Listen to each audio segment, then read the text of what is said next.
Halo Sobat Esen, salam pintar. Bersama saya Kak Alex, tutor biologi esen.id.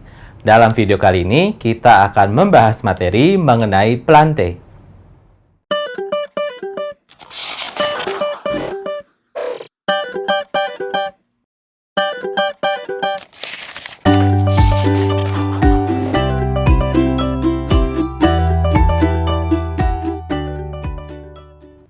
Kingdom Plante atau kerajaan tumbuhan merupakan salah satu kelompok yang awal-awal ditemukan pada sejarah klasifikasi.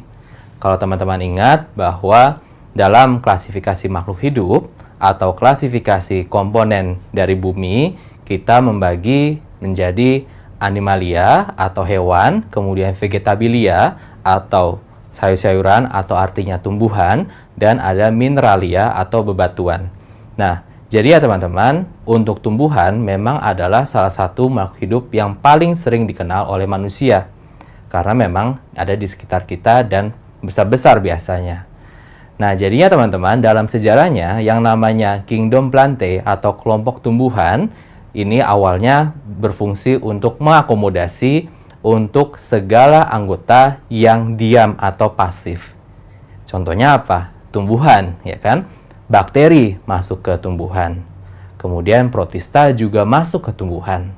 Tetapi kita sudah paham bahwa yang namanya bakteri, protista, demikian juga dengan fungi, itu sudah dipisahkan dari tumbuhan karena alasan-alasan tertentu. Nah, sekarang kita ingat apa saja sih karakter yang dapat dipenuhi oleh tumbuhan sehingga dia dapat berdiri sebagai kingdom tersendiri. Oke ya, kita mulai. Nah, untuk status dari plante, kalau kita ingat dari sistem 5 kingdom, kita ada yang namanya apa? Ada monera, ya kan? Kemudian ada protista. Kemudian ada fungi, plante, dan animalia. Konsepnya selalu seperti ini teman-teman. Kalau kita mau membuka karakter dari suatu kingdom, ingat bahwa monera kita pisahkan sendiri karena apa? Karena dia prokaryotik, ya kan ya? Dia prokaryotik. Sedangkan sisanya dia eukaryotik, ya kan? Nah, berarti teman-teman, yang namanya plante adalah eukaryotik. Oke. Nah, kemudian apalagi sih karakternya? Ingat bahwa yang namanya tumbuhan, dia multiseluler. Oke, apalagi? Nah, kenapa sih dia dipisahkan dari fungi dan animalia? Apa sih yang buat dia berbeda?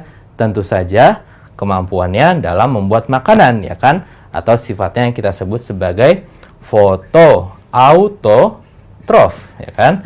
Dengan menggunakan apa? Sistem yang kita sebut sebagai fotosintesis, ya kan? Nah, jadi ya teman-teman, untuk fotoautotrof berarti dia dapat membuat makanan sendiri dengan bantuan cahaya. Itu karakter utamanya. Nah, kemudian dengan cara apa? Dengan cara fotosintesis. Kenapa dia bisa berfotosintesis?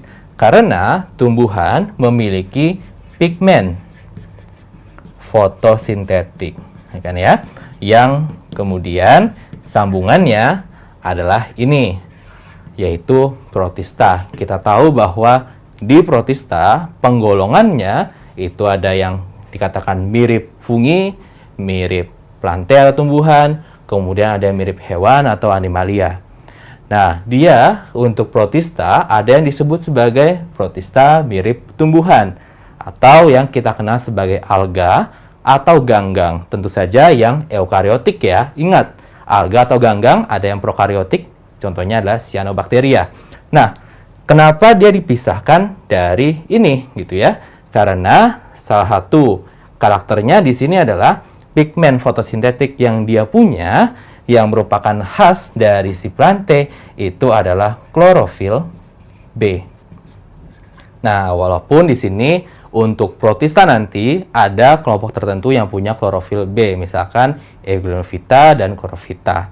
Oke, nah kemudian kita akan belajar apa sih yang membedakan antara protista mirip tumbuhan atau alga atau ganggang yang eukariotik dengan plante sebentar lagi. Oke, kita lanjut dulu untuk yang di sini. Nah, teman-teman, dalam perkembangan dan evolusinya, di sini kita akan menemukan bahwa ada tumbuhan yang tidak berfotosintesis. Oke ya. Nah, ini kaitannya dengan apa? Dengan kaitannya dengan klorofil itu disimpan di mana? Klorofil disimpan di kloroplas, ya kan ya? Kita sudah bilang boleh ini adalah kloroplas. Kenapa? Karena ini adalah struktur yang dibungkus oleh membran. Ingat, organel, syarat dari eukariotik. Oke, kita balik lagi ke tumbuhan yang tidak dapat melakukan fotosintesis. Nah, maka teman-teman, di sini kita akan menemukan bahwa ada tumbuhan gitu ya. Tumbuhan yang tidak memiliki kloroplas. Nah, artinya apa? Artinya ya berarti dia nggak bisa berfotosintesis, ya kan ya? Dia nggak bisa fotosintesis. Oke, tapi kenapa dia disebut tumbuhan? Karena dalam sejarah evolusinya, dia sempat punya kloroplas, tapi lama-kelamaan, nggak butuh, maka akan dihilangkan, gitu ya. Jadi itu buktinya, dan ada beberapa karakter yang nanti akan kita bahas. Nah, contohnya apa sih untuk tumbuhan yang seperti ini? Nah, tumbuhan yang seperti ini, kita bisa ambil contoh, yaitu tumbuhan yang sifatnya holoparasit. Artinya apa kalau dia holoparasit? Berarti dia adalah parasit sepenuhnya. Oke ya, parasit sepenuhnya. Beda atau bedakan dengan istilah hemiparasit. Oke, kita bahas dulu yang holoparasit ya, biar kita dapat gambaran umum tentang tumbuhan secara luas. Nah, kalau holoparasit berarti dia 100% parasit. Berarti dia bergantung nutrisinya ke inangnya 100%. Karena apa? Karena dia nggak punya kloroplas sama sekali. Oke, contohnya apa sih? Contohnya, teman-teman mungkin kaget. Ini adalah Rafflesia, ya kan? Kalau teman-teman lihat gambar bunga bangkai, apakah teman-teman pernah lihat daunnya? Enggak ya. Jadi Rafflesia, struktur tubuhnya adalah struktur yang mirip bunga itu saja. Gitu. Maka, Rafflesia seiring dengan dari evolusinya gitu ya, Rafflesia akan membentuk hubungan yang kuat antara inangnya, yaitu apa? Rafflesia punya inang berupa anggur hutan dari genus Tetrastigma, atau ada contoh-contoh lainnya gitu ya. Misalkan apa? Misalkan ada tali putri gitu ya. Kalau teman-teman lihat di semak-semak gitu ya, ada warna kuning-kuning kayak bihun. Nah, itu tumbuhan.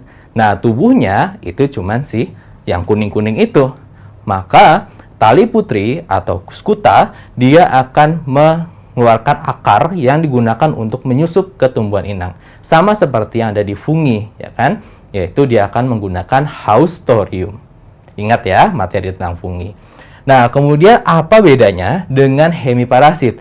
Artinya, parasit setengah. Berarti dia bisa parasit, tapi dia juga berfotosintesis. Contohnya apa? Contohnya adalah benalu, gitu ya. Atau misalkan genusnya Dendrophtho. Nah, kalau misalkan benalu, dia punya daun untuk fotosintesis, tapi dia juga parasit, maka dia akan dapat tambahan gitu ya dari si inangnya. Maka kita sebutnya adalah hemiparasit. Jadi, tumbuhan yang tidak memiliki kloroplas atau tidak dapat melakukan fotosintesis, contohnya adalah si holoparasit. Oke, contoh lainnya adalah yang sempat kita bahas di materi tentang fungi di penutupannya, yaitu apa? Ada yang kita sebut sebagai holomikotropik, atau nutrisinya bergantung pada si fungi. Contohnya apa? Anggrek, ya kan ya? Ada spesies atau kelompok anggrek yang dia tidak memiliki klorofil sama sekali. Jadi, dia bergantung pada si mikoriza untuk nutrisinya, dan tentu saja air, ya kan ya? Nah, jadi ya teman-teman, kita bisa lihat di sini ada variasi dari si tumbuhan ini. Oke, kita lanjut ya. Untuk karakter selanjutnya, kita udah tahu eukariotik, multiseluler, fotoautotrof, dan pastinya untuk bentuk dasar tubuhnya, bentuk dasar tubuh, gitu ya. Pastinya nanti kita akan menemukan ada organ untuk vegetatif dan ada organ untuk generatif. Jadi, kalau ini kita benar-benar udah langsung bilang vegetatif berarti spesifik untuk mencari makan. Kalau misalkan generatif ini untuk reproduksi. Contohnya apa? Contohnya misalkan vegetatif adalah daun, kemudian ada batang, kemudian ada akar dan modifikasi lainnya. Kalau generatif artinya di sini untuk reproduksi, ya kan ya? Contohnya apa? Misalkan hubungan antara bunga, buah, dan biji, gitu ya. Jadi ini yang kita sebut sebagai struktur generatif. Nah, struktur generatif merupakan evolusi dari struktur vegetatif. Misalkan apa? Bunga memiliki struktur seperti daun karena memang dulunya berasal dari daun, gitu ya. Nah, jadinya teman-teman, selain dari bentuk-bentuk ini, kita akan menemukan bentuk-bentuk yang lain. Maka, teman-teman, kita harus paham juga nanti di klasifikasi bahwa ada tumbuhan yang nanti merupakan tumbuhan peralihan atau tubuhnya tidak sepenuhnya punya ini. Oke ya, tapi nggak apa-apa karena memenuhi beberapa syarat lainnya. Oke ya. Nah, jadinya teman-teman, selain ini apalagi sih karakter yang penting untuk dibahas? Yang penting untuk dibahas adalah mengenai pemahaman bagaimana plantae itu dapat muncul. Teman-teman, kalau kita bayangkan ini sebagai suatu pohon evolusi atau pohon filogenetik, kita bisa menebak bahwa asal mula dari tumbuhan atau plantae tentu saja dari air, ya kan? Atau akuatik. Contohnya apa? Dari protista mirip tumbuhan. Oke. Nah, teman-teman, dari protista mirip tumbuhan yang anggotanya adalah alga atau ganggang eukariotik, pastinya teman-teman tahu contoh-contohnya sudah disebutkan banyak sekali, yaitu pasti rata-rata atau kebanyakan atau mayoritas adalah akuatik. Nah, kemudian muncul karakter-karakter tertentu yang membuat suatu kelompok dari hasil pemecahan grup protista mirip tumbuhan, dia bisa menjelajahi si daratan. Salah satunya adalah dari keberadaan mikoriza, ya kan ya. Jadi teman-teman ingat bahwa belajar biologi itu saling berkaitan, ya kan. Kita tadi sudah bahas banyak kingdom malah. Oke, jadi sekarang apa saja sih karakter yang membuat tumbuhan itu berbeda dari protista mirip tumbuhan atau ganggang atau alga? Nah, di sini saya akan memperkenalkan ada 4 karakter utama. Nah, 4 karakter utamanya setelah transisi berikut. Nah, teman-teman, yang sudah saya tuliskan di sini adalah yang menyebabkan plantae itu berbeda dari si ganggang eukariotik atau protista mirip tumbuhan. Nah, jadinya teman-teman, ini adalah 4 syaratnya. Dan tentu saja untuk syarat-syarat ini ada yang mengalami modifikasi. Oke ya, kita baca dulu ya. Yaitu plantae itu memiliki pergiliran generasi dan embrio multiseluler yang dependen. Kemudian spora dilindungi oleh sporopolenin. Yang ketiga gametangium multiseluler. Dan yang terakhir adalah meristem apikal. Ini yang menyebabkan plantae itu dibedakan dari protista mirip tumbuhan.